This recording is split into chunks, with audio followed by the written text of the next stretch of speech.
उद्धव ठाकरे अयोध्येला जाणार का असा प्रश्न विचारला जात होता आणि त्यावरती आता उद्धव ठाकरे यांनीच उत्तर दिलंय। 22 जानेवारीला आम्ही नाशिकमधील काळाराम मंदिरामध्ये जाऊ असं उद्धव ठाकरे यांनी म्हटलंय।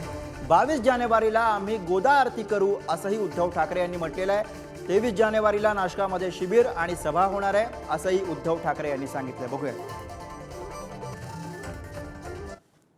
आम्ही 22 जानेवारीला नाशिकमध्येच आणखीन एक मंदिर आहे, ज्या मंदिराच्या प्रवेशासाठी सुद्धा डॉक्टर बाबासाहेब आंबेडकर साने गुरुजी यांना संघर्ष करावा लागला होता। राम हा माझा सुद्धा आहे, आमचा सुद्धा आहे हे सांगण्यासाठी त्यांनी आंदोलन केलं होतं। त्या काळाराम मंदिरामध्ये आम्ही जाऊन तिथेही रामाचं दर्शन घेऊ।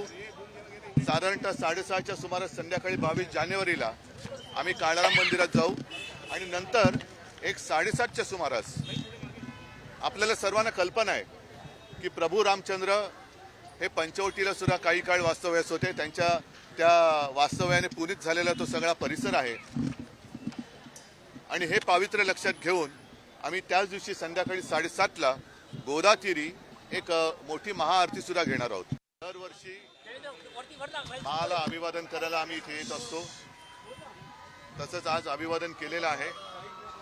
आज 6 जानेवारी आहे आणि नंतर 23 जानेवारी हा माननीय हिंदू हृदय सम्राट शिवसेना प्रमुख बाळासाहेब ठाकरे यांचा जन्मदिवस।